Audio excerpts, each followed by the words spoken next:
El lenguaje corporal de los negociadores. Por todos es conocido que en los procesos de comunicación interpersonal el 55% de la información es transmitida a través del lenguaje corporal. La negociación es un proceso de comunicación interpersonal en el que saber utilizar correctamente el lenguaje corporal facilita el entendimiento, capta la atención de la otra parte, al mismo tiempo que su correcta utilización nos puede ayudar para condicionar y predisponer hacia un futuro acuerdo. Por lo tanto, es conveniente conocer el significado de dicho lenguaje para actuar con conocimiento de causa en una negociación. En este intento por lograr nuestro objetivo hay que cuidar tanto lo que decimos como la correcta utilización de dicho lenguaje. Y esto, desde el inicio de la negociación hasta que se llegue al acuerdo. Con la práctica se averigua cada vez más lo que la otra parte piensa a través de dicho lenguaje, pero para empezar con solo saber un 15 o 20% más ya es suficiente. Es bueno observar los comportamientos que se comentan a continuación e ir detectándolos en las personas del entorno. A los negociadores no solo se les debe juzgar por lo que dicen, sino por cómo lo dicen, su imagen, tipo de ropa y complementos, y comportamientos, posturas, miradas, expresión facial. Hay que tener en cuenta que la mayoría del lenguaje no verbal se comunica a través del lenguaje del cuerpo. Si desarrollamos nuestra capacidad de observación, concentrándonos en nuestro interlocutor e interpretando correctamente dicho lenguaje, obtendremos una información adicional muy valiosa para adaptarnos a la situación según nuestros intereses. A continuación se recogen los comportamientos generales de un negociador en dos situaciones típicas: negociaciones competitivas y negociaciones colaborativas. Estas reflexiones sirven para tenerlas en cuenta, sin embargo no hay que olvidar que todo buen negociador, si quiere fingir, lo hace tanto a través del lenguaje verbal como el no verbal. Por otro lado, el lenguaje del cuerpo puede tener varios significados e interpretarse de varias formas, por lo que en su interpretación hay que tener en cuenta otros elementos: estado de ánimo, posibles circunstancias personales de los interlocutores, etc. El lenguaje corporal del negociador competitivo. En las negociaciones competitivas lo que se pretende es conseguir los objetivos propios a la vez que la otra parte no consiga los suyos. Suelen ser negociaciones duras que se basan en el regateo. En este tipo de negociaciones, si hay igualdad de poder, hay un componente de intimidación muy importante. Para ello los negociadores generalmente se comportan de la siguiente manera. Comienzan con un leve o ningún apretón de manos, saludan con una sonrisa irónica y, si dan la mano, lo hacen con la palma hacia abajo. Cuando te dejan hablar rehuyen la mirada, evitando el cruce directo con los ojos para que no puedas condicionarles con tu forma de expresarte. Si son ellos los que tienen la palabra, entrelazan los dedos para demostrar autoridad. Cuando la otra parte empieza a hablar y quieren demostrarnos que no se nos están escuchando, o si realmente es así, miran hacia abajo. Justo antes de empezar a hablar, se agarran la cabeza por detrás, demostrando su superioridad ante la otra parte. Mientras permanecen sentados evitan que sus rodillas se dirijan hacia la persona que está hablando. Si en algún momento se sienten inseguros con sus decisiones, se suelen dar un leve tirón del oído o tocar el lóbulo. Demuestran inseguridad en su exposición tocándose el cabello. Si los temas tratados en la negociación les parecen aburridos, miran hacia el suelo al mismo tiempo que descansan la cabeza sobre las dos manos. De vez en cuando cruzan las piernas y balancean levemente uno de los pies. Al hablar reposan la espalda sobre su respaldo y cruzan los brazos a la altura del pecho para crear una barrera defensiva. Si responde de forma breve, se levantan de la silla o se mueven sobre ella, muestran indiferencia sobre el tema tratado. Cuando ocultan algo y no son sinceros con lo que dicen, se suelen tapar la boca mientras hablan. Si comentan algo poco creíble intentando engañar a la otra parte, parpadean, dejan de mirar a la cara y cambian la postura corporal sobre la silla o cambian el peso del cuerpo de un pie a otro. Si están impacientes por algo o no les interesa el tema tratado, suelen mirar el reloj. Dan respuestas lacónicas, acompañadas de un tono de voz sombrío, apartando la vista con frecuencia y cerrando los puños, significa rechazo por lo propuesto. Exponen sus argumentos manejando algo entre las manos, síntoma de que tienen ansiedad por cerrar el acuerdo. El lenguaje corporal del negociador colaborativo. En las negociaciones colaborativas lo que se pretende es satisfacer las necesidades propias a la vez que la otra parte también lo consiga. Son negociaciones sinceras que se basan en la solución conjunta de sus respectivas necesidades. Para ello normalmente se empieza creando un clima de confianza. Lo primero que hacen es dar un firme apretón de manos. Al presentarse y hablar, dirigen la mirada a los ojos. Al entrar en la sala caminan erguidos para demostrar seguridad y confianza en uno mismo. También, para demostrar seguridad en sí mismos, se sientan agarrándose levemente la cabeza por detrás. Si quieren demostrar que están impacientes por comenzar la negociación, se frotan levemente las manos o golpean ligeramente los dedos. Al inicio de la conversación, si es la otra parte la que habla, inclinan la cabeza levemente hacia adelante para mostrar interés en lo que la otra parte está diciendo. Al hablar acompañan su exposición gesticulando con las manos abiertas, demostrando sinceridad y franqueza. Cuando asienten con frecuencia mientras la otra parte expone su argumentación, le brillan los ojos, se inclinan hacia adelante y cuando intervienen lo hacen con una voz activa y animada, es porque están muy interesados en el tema. A la hora de tomar decisiones se acarician la quijada, inclinando levemente la cabeza hacia adelante, exponiendo los posibles acuerdos gesticulando, enseñando las palmas de las manos.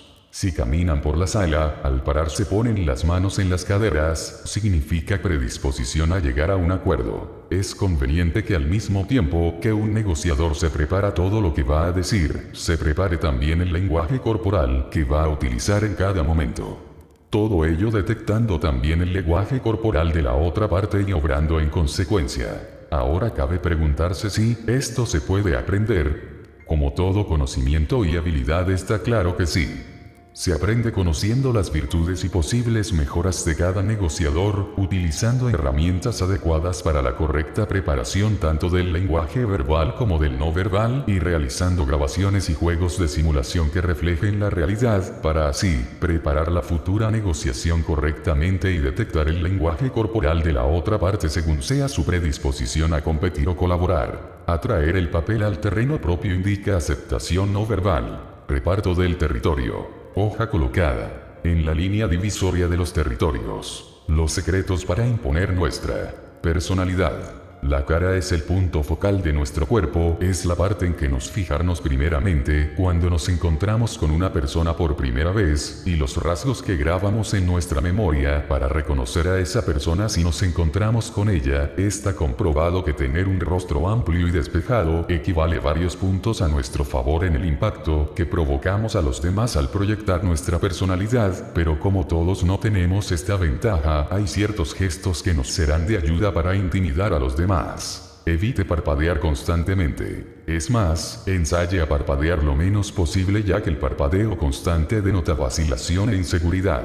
En todo momento trate que su mirada sea directa. Establezca contacto visual con los ojos de su interlocutor, manteniéndolos siempre fijos. Esto revela decisión, sinceridad y valentía. No se muerda los labios ni se los humedezca con la lengua, son muestras de timidez, inseguridad, titubeo e indecisión. Mantenga la boca cerrada, ambos labios unidos mientras escucha a su interlocutor. Esto denota calma y seguridad en sí mismo, en cambio la boca abierta, la mandíbula caída, sugieren nerviosismo, prisa, asombro y sorpresa. Precaución al sentarse. Al analizar las posiciones en las cuales el ser humano adopta al sentarse es evidente que éstas revelan nuestras intenciones y emociones en un momento determinado. Envíe mensajes precisos de acuerdo con la posición que adopta al sentarse y los movimientos que realiza con las manos, brazos y piernas. Mantenga siempre una posición apropiada y evite los movimientos constantes y abruptos. Estos denotan intranquilidad, nerviosismo, temor, falta de control. Por regla general, la gente que sabe sentarse y que controla sus movimientos mientras está sentada, denota tranquilidad, seguridad y más sentido común. Por el contrario, quienes no logran mantener una misma posición mientras están sentados, aquellos que mueven sus brazos y manos con frecuencia, generalmente se les califica como irresponsables y erráticos. Rigidez al sentarse o una posición demasiado forzada es evidencia de tensión, nerviosismo y agresividad. Estas son emociones que no deben notarse en ningún momento, ya que revelan deficiencias de personalidad. Mientras los otros le hablen, manténgase atento pero impasible. Nadie debe saber su opinión sobre un tema determinado a menos que usted quiera hacer un comentario al respecto. Evite hacer movimientos con su cuerpo ante una frase que le provoque sorpresa. Haga saber su opinión en el momento más oportuno. No cruce las piernas, mantenga ambos pies sobre el suelo. Esto sugiere seguridad en sí mismo. Una persona de conceptos inalterables e íntegros, incapaz de ser estremecida ante una sorpresa o situación de crisis, o desea mostrar atención extrema, expresar un estado alerta total. Coloque ambos pies sobre el piso, las manos sobre las rodillas e inclinarse ligeramente hacia adelante. Esta situación además sugiere un control absoluto sobre la situación determinada. Mantener las piernas cruzadas y balancear una de ellas sugiere nerviosismo, impaciencia, timidez y temor. Controle los movimientos de sus manos. Recuerde que las manos dicen más de lo que queremos expresar. Al sentarse, mantenga los brazos sobre sus piernas o sobre sus lados sobre la butaca o sillón. Esta es una posición neutra que expresa muy poco lo que usted está realmente pensando. En todo momento mantenga sus manos visibles. Ocultarlas debajo de las piernas o detrás de un bolso o chaqueta sugiere timidez, falsedad, temor. La voz, un tono moderado y sin titubear. Todos sabemos que una voz vacilante es sinónimo de inseguridad y timidez. Generalmente revela que la persona no domina el tema sobre el cual está hablando o que sus conceptos no son fuertes o definidos. Para demostrar autocontrol y seguridad, procure proyectar directamente su voz sin titubeos de ningún tipo. Ojo, el tono de voz revela mucho de la personalidad del individuo. Un tono de voz demasiado bajo, inconscientemente, sugiere timidez, poca capacidad de decisión, inseguridad.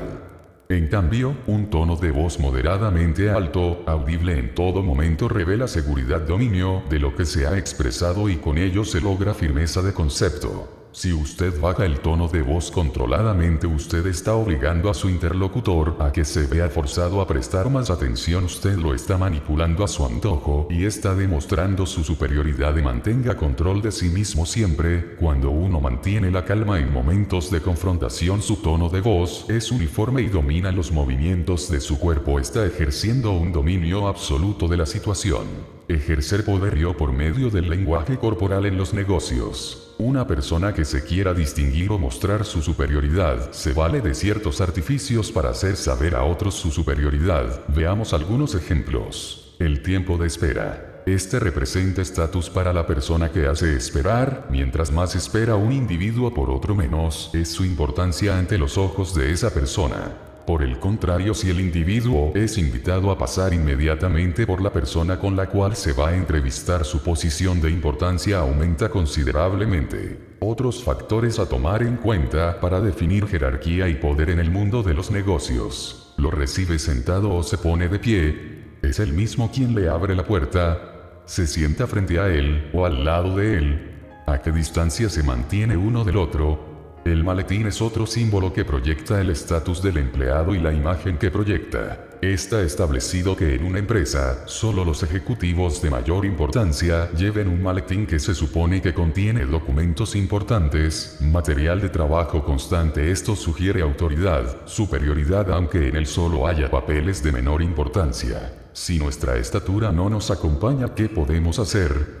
Es evidente que en el lenguaje corporal, estatura equivale a autoridad y poder, pero como todos no podemos tener esto a nuestro favor, depende de nosotros hacer cierto tipo de ajuste para colocarlo en un plano superior al de nuestro interlocutor. Si alguien entra en una habitación donde usted ya está, sea hombre o mujer, póngase de pie inmediatamente de manera que en ese primer encuentro, usted esté al menos en el mismo nivel de la persona que va a saludar. Permita que ella o él se siente primero. No permita jamás que alguien que permanezca de pie le hable mientras usted está sentado. De acuerdo con el lenguaje del cuerpo, usted se encontraría en una posición totalmente adversa y de total desventaja. De énfasis a su opinión, póngase de pie en el momento adecuado. Si se coloca deliberadamente en un nivel superior, usted estará mirando hacia abajo al resto de las personas e imponiendo su superioridad.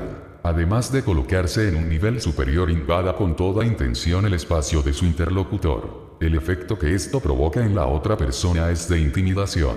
Colóquese de pie fuera del campo visual de su interlocutor. Inquiételo al tratar de que él adivine cuáles son sus intenciones, fuércelo a que él le preste una atención especial, quizás hasta se vuelva en su asiento para seguirlo con la mirada. Otras señales del cuerpo y lo que significan.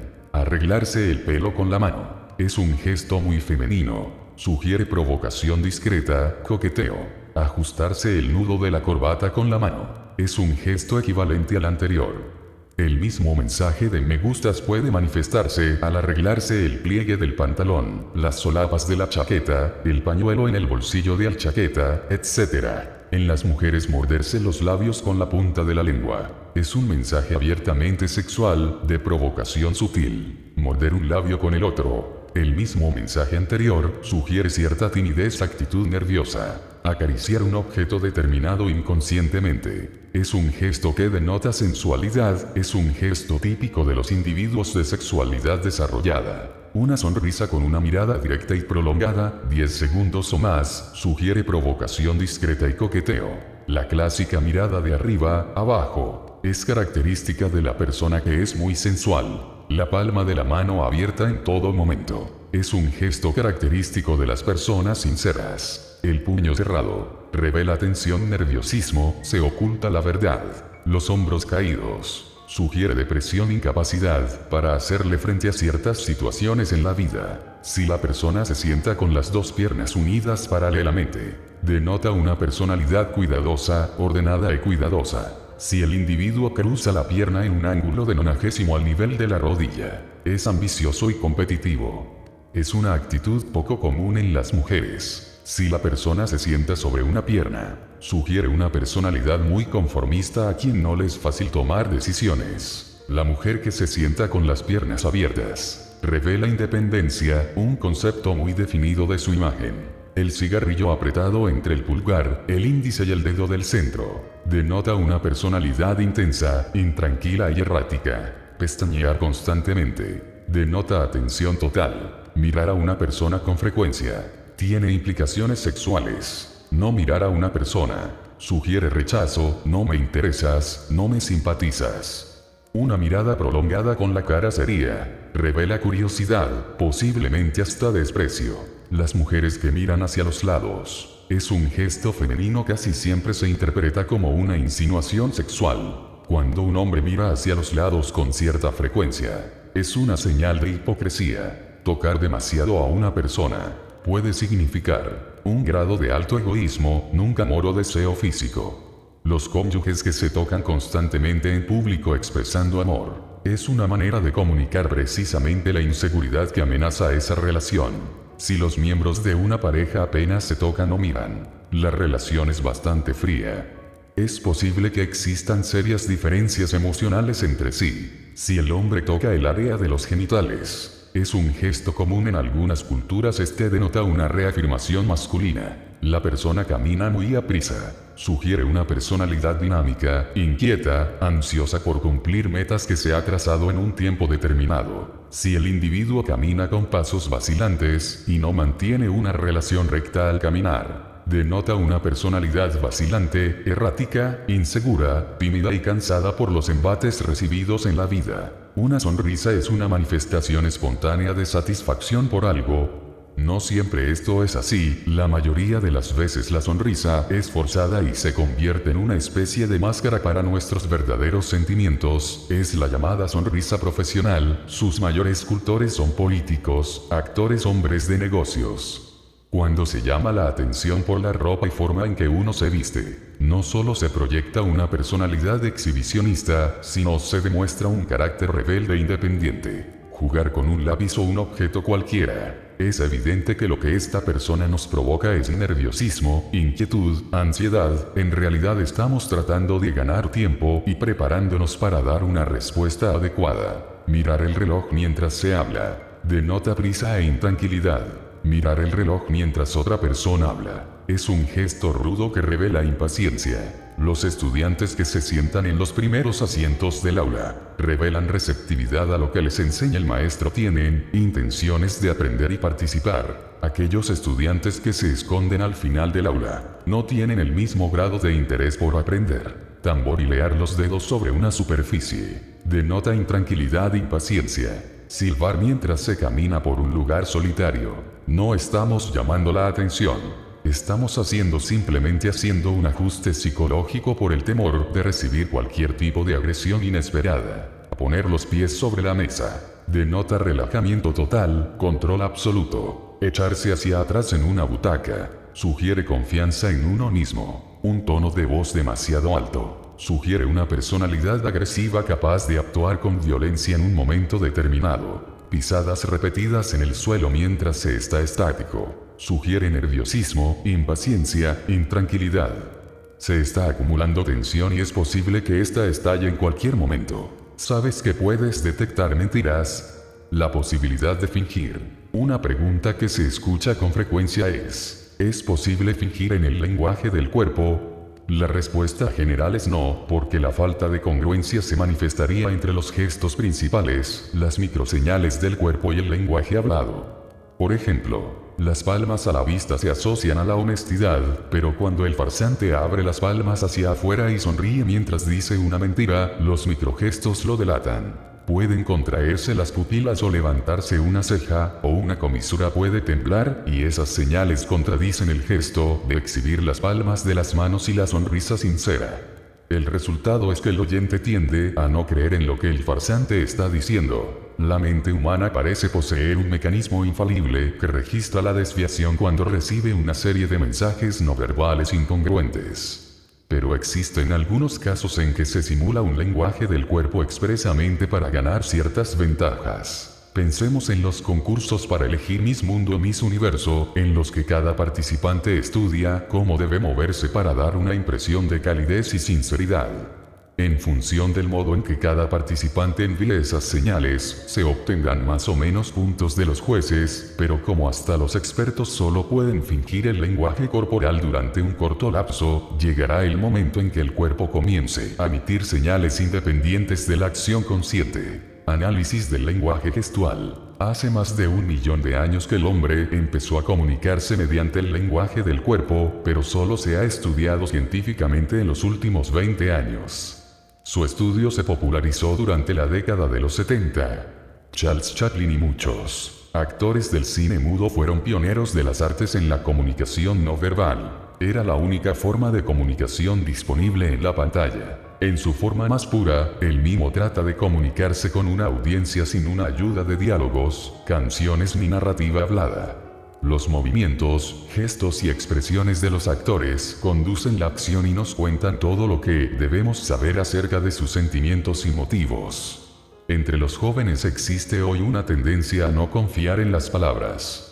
La vida es mucho más compleja de lo que era antes. Los jóvenes estamos cansados de oír a los políticos hablar de paz, igualdad y honestidad, y luego en los noticiarios vemos pobreza, furia desatada, fanatismo, guerra. De aquí nace una desconfianza hacia las palabras. Los jóvenes de ahora se expresan corporalmente en formas que más parecen para vistas en la televisión que para comentadas en una revista. Las manifestaciones caracterizadas por posiciones corporales extrañas y conspicuas, sentarse en la calle, acostarse, dormir, sangrar, simplemente estar o hacer el amor en un estanque helado al comienzo de la primavera, han reemplazado los carteles y panfletos. La vestimenta y el peinado se han transformado en indicaciones de vital importancia acerca de actitudes y políticas. Nos hemos desplazado hacia un periodo más visual, donde lo que se ve es más importante que lo que se lee y lo que se experimenta directamente tiene mucho más valor que lo que se aprende de segunda mano. Margaret Mead. Si en un futuro, los estudios sobre la comunicación no verbal avanzaran considerablemente, podría darse el caso de que un político utilizara sus conocimientos sobre el tema para ganar votos. Si fuese capaz de proyectar literalmente cualquier imagen, cualquier emoción, sería una preocupación a tener en cuenta, una forma de engaño más. Lo que nos faltaba. En el transcurso de este estudio he llegado a la conclusión de que los gestos es una cuestión de cultura, es algo que aprendemos inconscientemente de nuestro alrededor. Un ejemplo es la frialdad de los ingleses en cuanto a las manifestaciones afectivas. En el otro extremo, encontramos los latinos, que manifestamos nuestra afectividad habitualmente por medio de besos, abrazos y otra clase de expresiones táctiles. Los rusos se nos parecen en estos hábitos. Aunque no se considera a los norteamericanos tan fríos como los ingleses, un niño norteamericano de más de 10 años no besa ni abraza a su padre. El objetivo de este capítulo era, además de hacerle a usted más consciente de sus propias señales, estudiar los gestos de la sociedad, es decir, estudiar la sociedad. La comunicación es un proceso de participación, una actividad que contiene un proceso complejo y heterogéneo. Estudiar cómo se comunica una sociedad es estudiar el sistema de sus principios éticos y de cooperación, de representaciones globales, de mitos, de gestos colectivos, de cuentos fantásticos, de relaciones de parentesco, de ritos religiosos, de estrategias de investigación, de mecanismos de represión, de manifestaciones artísticas, de especulaciones filosóficas, de la organización del poder, de las instituciones y constituciones, de las leyes por las cuales se rige una comunidad, un pueblo, una nación o un estado. La naturalidad. Posturas aprendidas o naturalidad. El desenfado y la informalidad. ¿Cómo llegar a la corrección natural? Conocer el significado de los gestos nunca nos hará daño. Existe un lenguaje natural de hondas raíces antropológicas, con el que hablamos constantemente, aunque no esté controlado en el plano consciente. Si la vista ha robado agudeza a los demás sentidos, solo desarrollados en los que carecen de visión, en el terreno de la comunicación la palabra acorta la plena conciencia de otros códigos. Pero, aún de forma menos consciente, seguimos influyendo y afectándonos por el lenguaje de los gestos. Método para aprender naturalidad. La manera ideal de aprender naturalidad consistiría en vernos actuar. El espejo no es suficiente. La grabación en vídeo y el consejo amigo nos indicarán qué gesto sobra y qué actitud es correcta, ajustada o expresiva. Aplaudir lo bueno, criticar lo malo es la manera más normal de irse perfeccionando. Pero haber aprendido, una vez, lo que dicen los gestos nos servirá para ser más libres y para que nuestra naturalidad de segundo grado esté de acuerdo con el código universal, no aprendido, de las posturas más elementales. Pillando al mentiroso. El lenguaje corporal está ligado a las emociones de todo individuo, se expresa de manera inconsciente y siempre es espontáneo. Las palabras pueden engañar, pero nuestro cuerpo no. Pero, ¿cómo reconocer el lenguaje corporal de un mentiroso? Existen varias señales del lenguaje corporal para descubrir a un mentiroso, sin embargo, existe una regla. Deberemos de identificar al menos 2 gestos que nos confirmen el mismo mensaje de sospecha. Veamos algunos ejemplos. Los mentirosos al responder a una pregunta hacen grandes pausas y dan respuestas cortas. Tardan más en responder que una persona nerviosa, pues necesitan más tiempo para inventar la mentira. En cambio, para una persona nerviosa, acordarse de la verdad le toma menos tiempo. No obstante, deberemos verificar nuestras sospechas al observar el movimiento de sus ojos. A la gente tiende a mirar hacia arriba y a la derecha para imaginar o crear una nueva respuesta, y abajo a la derecha para crear el sonido de un nuevo argumento. B. La gente tiende a mirar hacia arriba a la izquierda para recordar información ocurrida en el pasado. Un mentiroso ocupará más tiempo haciendo gestos con sus manos. Puede rascarse el cuerpo o jugar con algún objeto, por ejemplo, una pluma. Cabe advertir que una persona que ha planeado sus respuestas tratará de controlar sus gestos. Al mentir, el individuo apretará sus labios en señal de que su boca tiene información retenida. Si este gesto es repetitivo, indica ansiedad. El gesto se vuelve más revelador si chupa sus labios y además traga saliva, ya que cuando alguien se pone nervioso la boca se reseca y se traga saliva en señal de encontrar las palabras correctas por decir. En su intento por engañarnos, el individuo intentará no moverse demasiado.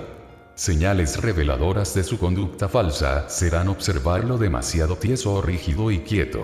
El lenguaje corporal de las manos está íntimamente ligado al corazón. Las manos y los brazos, después de la cara, expresan mejor las emociones de corazón. Un mentiroso ocultará inconscientemente sus manos y las mantendrá quietas, guardándolas en los bolsillos del pantalón, o las colocará detrás de su espalda. Al igual que cerramos las cortinas de una ventana para que nadie vea el interior de un cuarto, de la misma manera una persona que miente, cerrará todas sus ventanas que puedan revelar la información que no desea se descubra. Una señal de este comportamiento será cruzarse de brazos y barra o de piernas. Al mentir las personas se sienten incómodas, por lo que se comportarán menos amigables que de costumbre. Cabe señalar que será más fácil que un amigo o familiar nos mienta puesto que no se pondrá nervioso.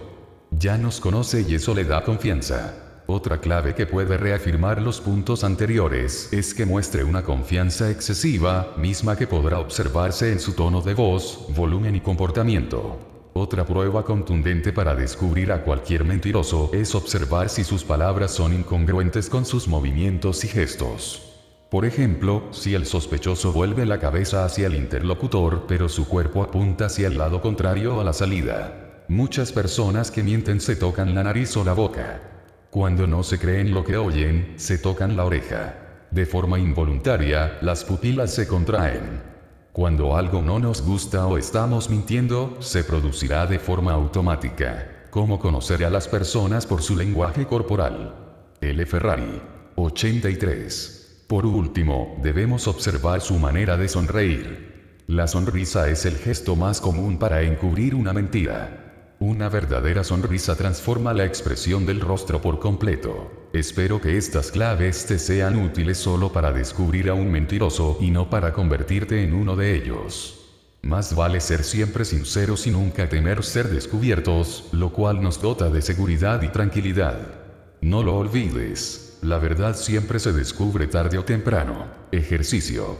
Practicar. La próxima vez que juegues a un juego en el que se permitan los faroles póker, mus, etc., aprovecha para practicar esta nueva habilidad de detectar mentiras. Aprovecha para observar un ejemplo de los anteriores. ¿Cuál es más fiable? ¿Cuál detectas más fácilmente? Observar. En la televisión, observa a los políticos, sobre todo cuando sepas que mienten descaradamente, cosa que sucede muy a menudo. ¿Qué gesto delator tiene cada uno de ellos? ¿Cómo influir en las personas con la programación neurolingüística? Podemos considerar la programación neurolingüística como el software del cerebro humano.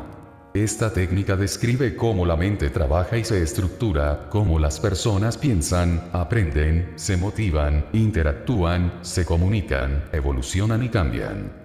Mediante el estudio detallado de la comunicación, verbal o no verbal, la PNL se transforma en un excelente medio de autoconocimiento y evolución personal. La PNL permite resolver algunas limitaciones, como fobias, miedos y situaciones similares en pocas sesiones de trabajo. Resultados que se pueden obtener, entre otros. Aumenta la confianza personal. Mejora la comunicación. Cada persona encuentra recursos desaprovechados. Aumenta considerablemente la creatividad. Mejora la salud. Cambio en el sistema de creencias, en especial las negativas. Ayuda a vivir más en el aquí y ahora. Origen. La PNL tiene sus orígenes en la década del 70 en la Universidad de California, en Santa Cruz, Estados Unidos, donde Richard Bandler, matemático, psicólogo gestáltico y experto en informática, y John Grinder, lingüista, estudiaron los patrones de conducta de los seres humanos para desarrollar modelos y técnicas que pudieran explicar la magia y la ilusión del comportamiento y la comunicación humana. El origen de su investigación fue su curiosidad por entender cómo a través de la comunicación y del lenguaje se producían cambios en el comportamiento de las personas. Objetos de su observación fueron la exitosa terapeuta familiar Virginia Satir, el padre de la hipnología médica moderna Milton Erickson, y el creador de la Gestalt Fritz Perls. Además tuvieron gran influencia teórica de Gregory Bateson. Bandler y Grinder habían llegado a la conclusión de que estos maestros del cambio tenían en común ciertos modelos de interacción que aplicaban la mayoría de las veces de manera inconsciente. Partieron del principio de que las estructuras en las que se basan los trabajos de terapeutas eficaces se pueden descubrir y, una vez comprendidas, se pueden reproducir y enseñar. El conjunto de los patrones que modelaron y sus influencias intelectuales dieron origen a la PNL. ¿Qué es la PNL? La PNL es el estudio de la experiencia humana subjetiva, cómo organizamos lo que percibimos y cómo revisamos y filtramos el mundo exterior mediante nuestros sentidos. Además explora cómo transmitimos nuestra representación del mundo a través del lenguaje. La programación neurolingüística es una escuela de pensamiento pragmática que provee herramientas y habilidades para el desarrollo de estados de excelencia en comunicación y cambio. Promueve la flexibilidad del comportamiento, el pensamiento estratégico y una comprensión de los procesos mentales. En momentos en que la comunicación se ha ubicado en el centro de la preocupación global, la PNL ocupó rápidamente un lugar estratégico entre las disciplinas que permiten a los individuos optimizar los recursos. Originalmente concebida para los procesos terapéuticos, los resultados que se sucedieron en forma extraordinaria lograron que su utilización trascendiera esa frontera. Médicos, psicólogos, educadores, profesionales de distintas áreas y empresas de gran envergadura aplican actualmente la PNL, tanto para el desarrollo individual como para la optimización de cada grupo humano. Ahora veremos de qué manera funcionan las personas. Existen 3 tipos: los visuales, los auditivos y los kinestésicos. Los visuales son aquellos que tienen preferencia de todo lo que ocurre en el mundo interno y externo sobre lo que se ve. Son los que necesitan ser mirados cuando les estamos hablando o cuando lo hacen ellos, es decir, tienen que ver que se les está prestando atención. Necesitan ser mirados para sentirse queridos. Son las personas que dicen cosas como: mira, necesito que me aclares tu enfoque sobre. Hablan más rápido y tienen un volumen más alto, piensan en imágenes y muchas cosas al mismo tiempo. Generalmente empiezan una frase y antes de terminarla pasan a otra, y así constantemente, van como picando distintas cosas sin concluir las ideas, e inclusive no les alcanzan las palabras. De la misma manera les ocurre cuando escriben. Los auditivos. Estas personas tienen un ritmo intermedio, no son ni tan rápidos como los visuales, ni tan lentos como los kinestésicos. Son los que necesitan una es decir, una comprobación auditiva que les dé la pauta que el otro está con ellos, que les presta atención.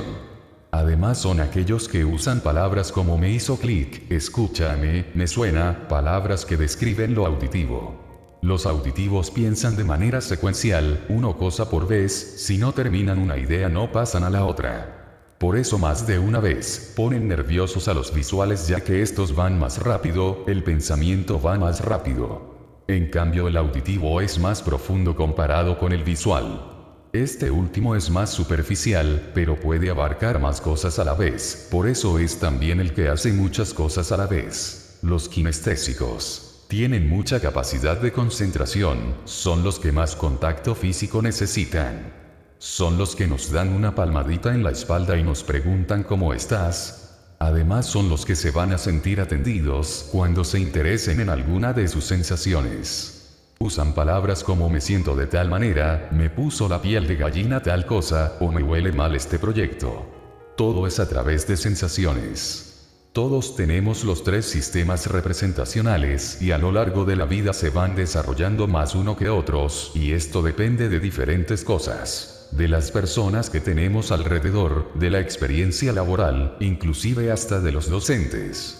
Existen familias más visuales, más auditivas o kinestésicas. Test. ¿Eres visual, auditivo o kinestésico?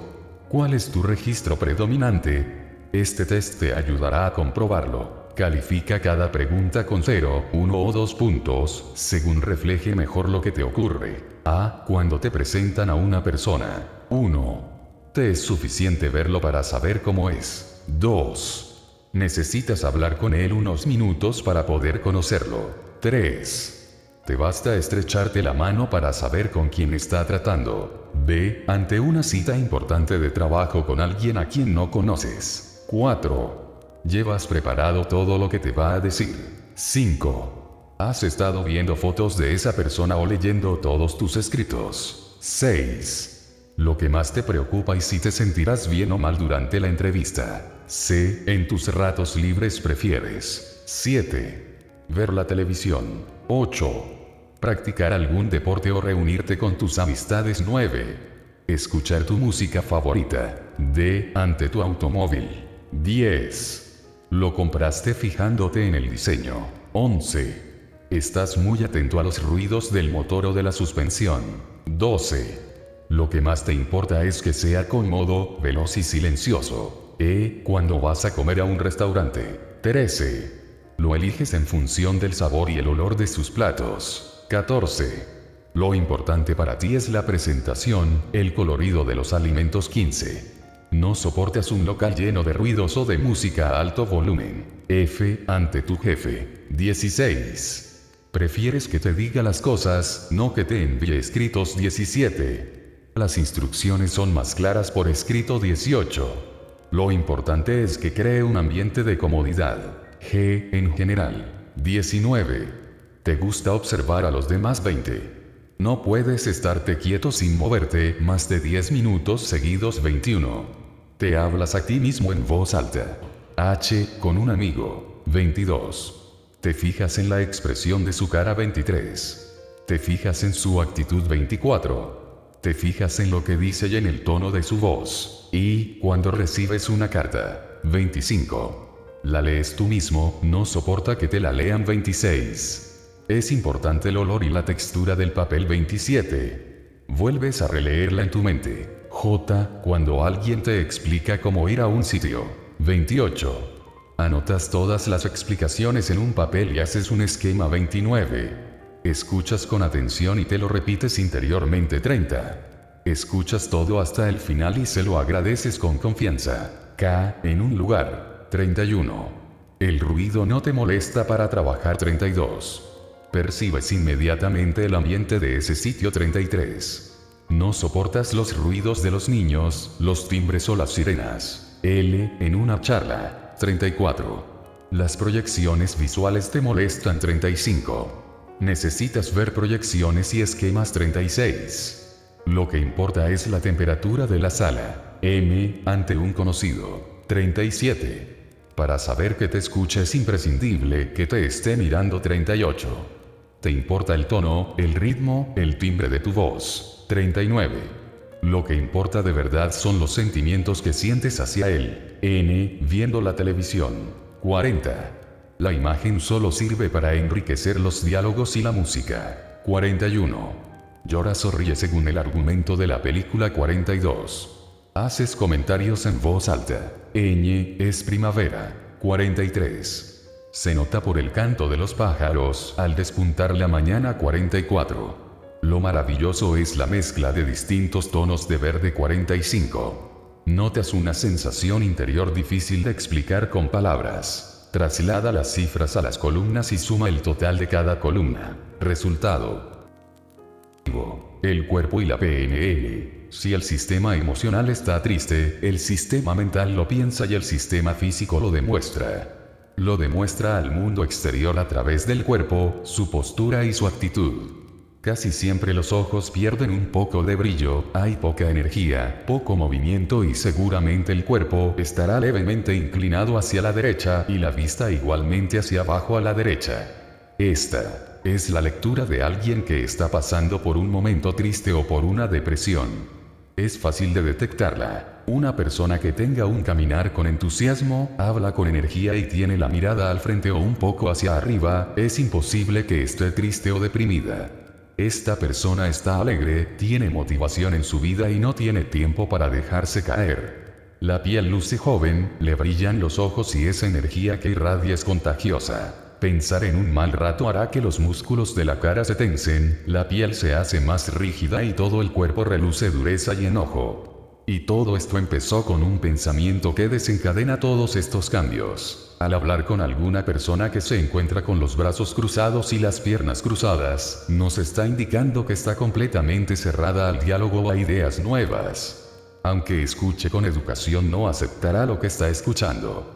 No permite que entren nuevas ideas y por eso se cierra. El que hable en realidad estará perdiendo el tiempo. Cuando alguna persona se encuentre con su cuerpo inclinado hacia la izquierda, ya sea solamente la cabeza o parte del cuerpo, estará indicando que está en su diálogo interno. Este diálogo interno es valioso, pues es en esta posición en la que se toman decisiones. Aquí la persona está deliberando qué hace, cómo lo hace, cuándo lo hace.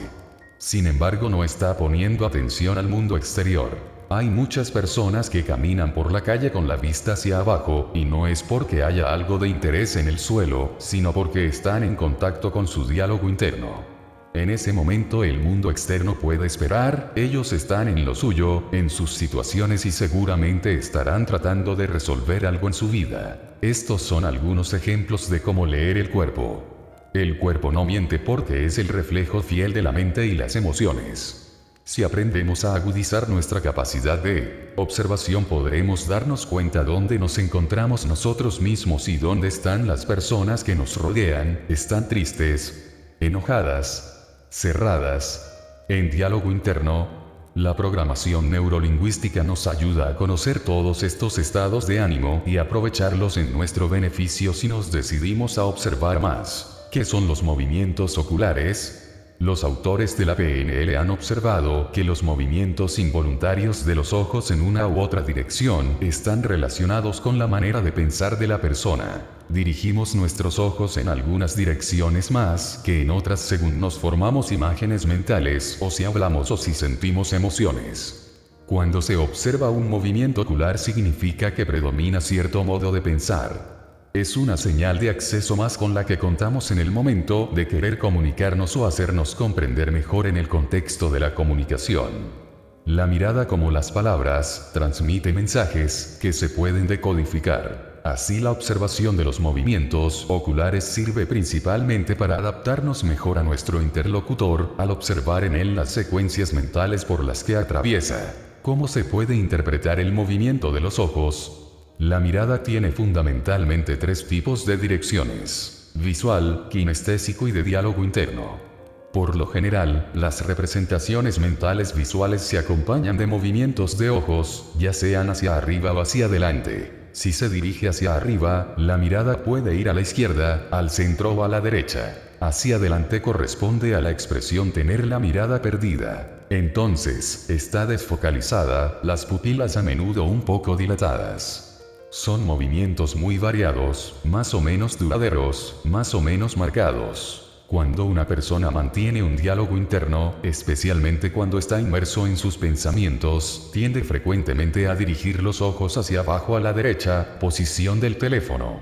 Cuando alguien recuerda o revive sentimientos o sensaciones, dirige su mirada hacia abajo a la izquierda. ¿Cómo leer las señales de la mirada? Muchos de los que se embarcan en el estudio de técnicas de persuasión o hipnosis quieren encontrar una palabra mágica que haga que la persona a la que quieren influenciar obedezca nuestras indicaciones, cual robot. No existe tal abracadabra, pero sí hay técnicas de PNL que te ayudarán a ir llevando al sujeto hacia el lugar a donde tú pretendas. Eso sí, estas técnicas requieren de mucha paciencia y práctica. Una vez que las incorpores, te será muy sencillo lograr tus objetivos. Con solo utilizar ciertas palabras y gestos, lograrás tus objetivos y estarás en el camino de influenciar a los otros mediante el poder de la palabra, la mirada y los gestos. Para ello debes reconocer algunas señales que el otro te está enviando permanentemente, en forma inconsciente. Primero vamos a mencionar algunos datos acerca de cómo está organizado el cerebro y cómo podemos sacar ventaja de este modo de organización. El hemisferio izquierdo del cerebro es el responsable de la parte lógica y el hemisferio derecho es el encargado de la parte emocional. Cuando tratamos de recordar algún acontecimiento, la parte derecha del cerebro es la encargada de realizar ese trabajo, mientras que cuando estamos imaginando algo, la parte izquierda entra en funcionamiento. Ejercicio. Practicar. Piensa en el rostro de la persona a la que besaste por primera vez. Ahora presta atención hacia dónde dirigías tus ojos mientras recordabas este hecho. Deberías haber enfocado hacia arriba y hacia la izquierda. A continuación, piensa en un gato con trompa de elefante vestido con un jardinero color rojo. Deberías haber apuntado tu mirada hacia la derecha y hacia arriba. Cuando utilizamos la parte izquierda del cerebro, imaginación, tendemos a mirar hacia el lado derecho, y cuando usamos la parte derecha, lógica, recuerdos, nuestros ojos apuntan hacia el lado izquierdo. Como ya mencionamos, cuando recordamos algo miramos hacia la izquierda. Lo que puede variar es si lo hacemos hacia arriba o hacia abajo. Esto depende de lo que estemos tratando de recordar. Si se trata de una situación visual, apuntaremos nuestros ojos hacia arriba y hacia la izquierda. Pregúntale a alguien cuál es el color de su habitación. Luego pregúntale cómo piensa que se vería si la cambiara por un color violeta. Nuestro cerebro guarda recuerdos de tipo, tanto visuales como auditivos. Cada vez que queremos acceder a estos últimos, nuestra mirada apunta hacia la izquierda, como si estuviéramos buscando los recuerdos en ese sector. Este gesto de los ojos ocurre también cuando una persona está teniendo un diálogo interno. ¿En qué nos ayuda esto en una conversación? Podemos darnos cuenta de cuando hablamos con otro, si éste está escuchando atentamente o si está pensando en qué es lo próximo que va a decir. Por último, si una persona mira hacia abajo a la derecha, probablemente esté pensando en alguna sensación. Imagínate tomando un baño tibio de inmersión, lleno de burbujas a tu alrededor. Atención. Es importante que no confundas tu derecha con la derecha de la persona que está enfrente de ti, que es a la que estás tratando de leer. Suele ser de gran ayuda pensar en cerebro derecho y en cerebro izquierdo en lugar de derecha o izquierda para no confundirte. Cuando la persona mira hacia la derecha, tu derecha, sabrás que es la parte derecha de su cerebro la que se ha activado. Esto significa que la persona está recordando algo. Para comprender todo esto mejor, a continuación puedes ver un gráfico que te ayudará. Además te será útil practicarlo con tus familiares. Una vez que ya lo hayas hecho varias veces, será como cuando aprendiste a montar en bicicleta. Hoy en día no estás pensando que un pie está en pedal y el otro en el otro, tus manos en el manillar y cuáles movimientos debes hacer en cada parte. Solo te subes a la bicicleta y andas. Lo mismo te pasará cuando tengas práctica sobre cómo leer las miradas de los demás. Hasta te encontrarás haciéndolo sin darte intención. Para obtener práctica de estas técnicas primero trata de leer los patrones de vista en los demás y no trates de interpretarlos. Eso vendrá después. Primero trata de automatizar la lectura de su mirada. Una vez que aprendas estas simples técnicas, podrás saber si una persona está diciendo la verdad o imaginando lo que te está diciendo. Resumen de expresiones por medio de los ojos. Se basa en que cuando las personas piensan se tiende a hacer una abstracción de la mente y los ojos siguen la interiorización, la misma que puede ser simultánea a hacer otras cosas a la vez de acuerdo a la capacidad de las diferentes personas, pero, mientras se piensa los movimientos oculares siguen una interrelación con nuestra neurología. Así, cuando las personas miran hacia arriba se está visualizando algo.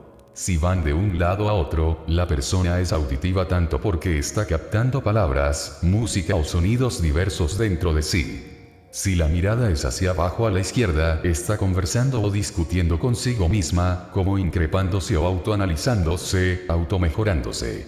Si la mirada es abajo a la derecha, podría estar en contacto con sus sentimientos. Los ojos hacia arriba indican imágenes. Los ojos abajo a la izquierda es auditivo como escuchándose a sí mismo. Abajo a la derecha representa sentimientos, filtros kinestésicos. En general podemos considerar lo siguiente. Arriba a la derecha. Visual construido, ver la puesta del mar, ver sus vacaciones. Arriba a la izquierda, visual recordado, cosas del pasado, el piano de su niñez, la casa anterior. Derecha. Auditivo construido, tocar, cantar, inventiva de diálogos. Izquierda, auditivo recordado, oír nuevamente una publicidad, la voz de su madre aconsejándole. Como bajo a la derecha. Sinestésico, miedo, temperatura, ira, sensaciones corporales. Abajo a la izquierda, auditivo digital, lo habré hecho bien, estaré bien vestido. Generando rapport. Rapport es la ciencia de sentirse confortable con los demás y que los demás se sientan confortables con uno. Es la habilidad de reducir rápidamente las diferencias de percepción entre las personas. ¿Has notado que cuando conoces a alguien, te gusta instantáneamente? Te gusta estar con esta persona, mientras con otros te gustaría estar tan lejos como sea posible. Para lograr sintonía con una persona, solo tienes que copiar y acompasar lo que esa persona hace.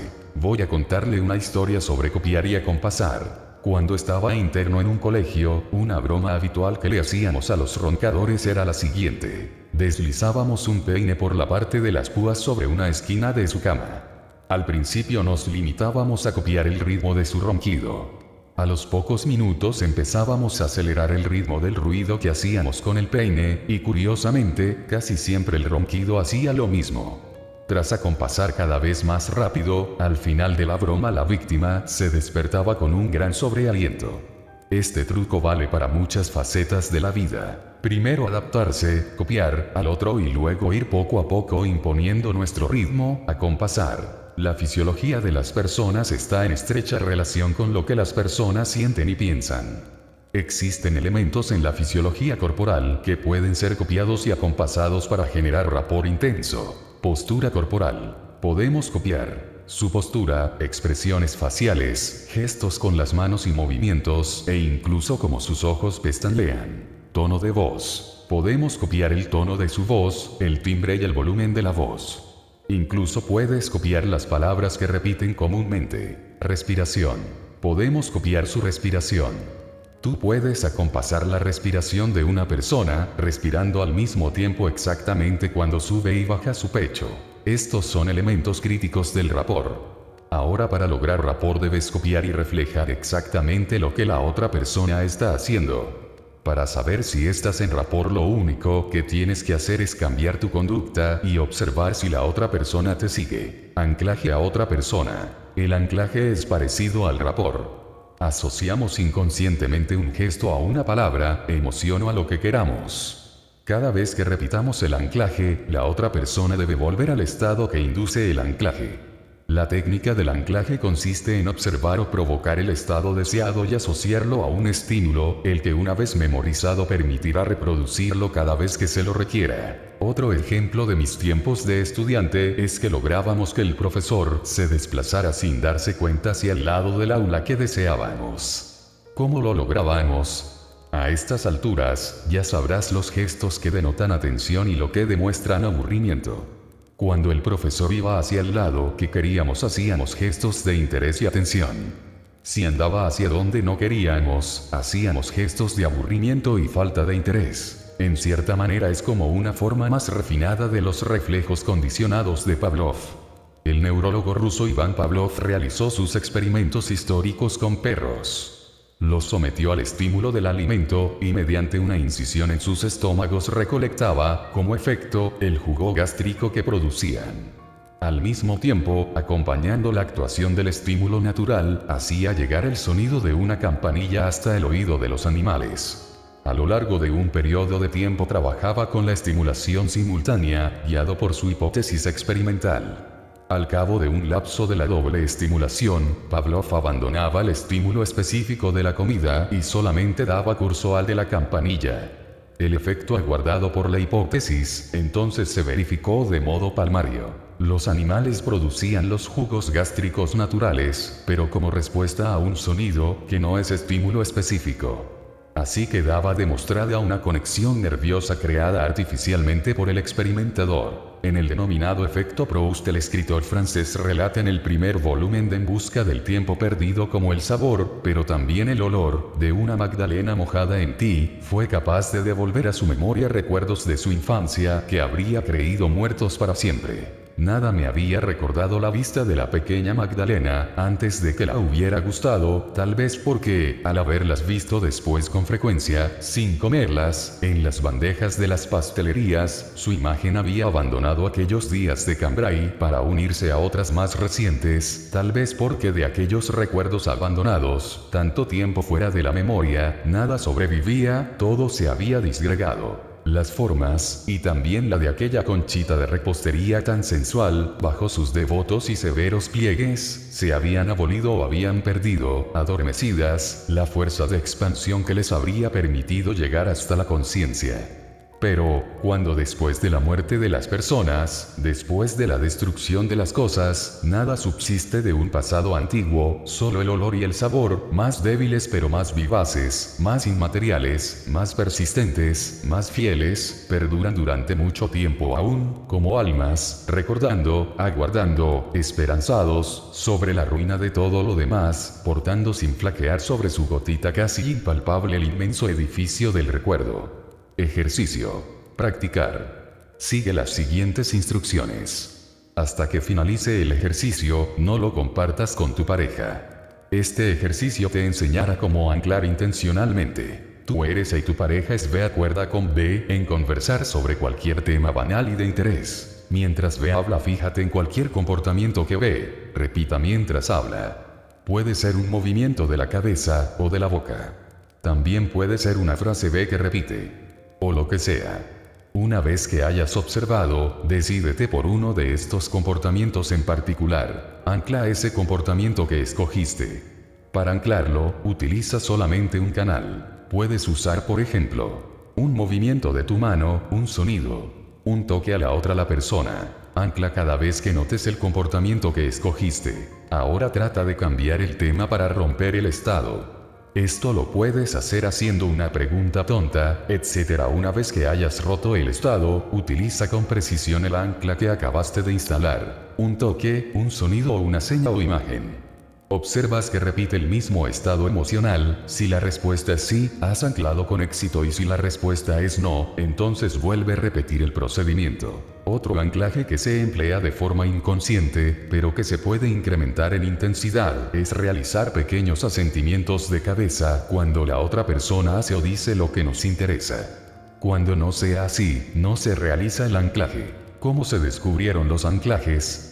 Las anclas o anclajes se descubrieron por casualidad y la profunda observación de Richard Bandler, tal y como relata. Estaba yo tratando un caso de un hombre que venía enfurecido a una terapia conmigo. Y yo traté de calmarle diciéndole: está bien, cálmate, todo se va a solucionar. Y le toqué la rodilla con mi mano derecha. Posteriormente hice todo lo que tenía que hacer con él.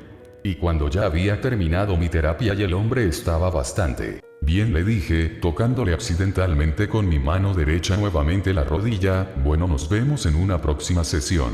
En el instante que toqué con mi mano su rodilla, accidentalmente, observé que el hombre se llenaba de furia nuevamente. Como si toda mi terapia no hubiera servido de nada. Al ver esa respuesta me sorprendí mucho, continuó Richard Bandler, y llamé a John Grinder, que estaba cerca por ahí. Le dije: John, ven y observa lo que pasa con esta persona cuando le toco la rodilla. Y yo le tocaba la rodilla y John Grinder y yo veíamos una respuesta de mucha ira en su rostro. Y volvía a tocarle y volvía a enrabiarse. Y una y otra vez. Tenía sus emociones en mis manos. Aquí había algo poderoso que acabábamos de descubrir. Así descubrimos las anclas. Este fue uno de los más increíbles descubrimientos de Bandler. Y lo usamos diariamente en PNL, en forma abierta y encubierta.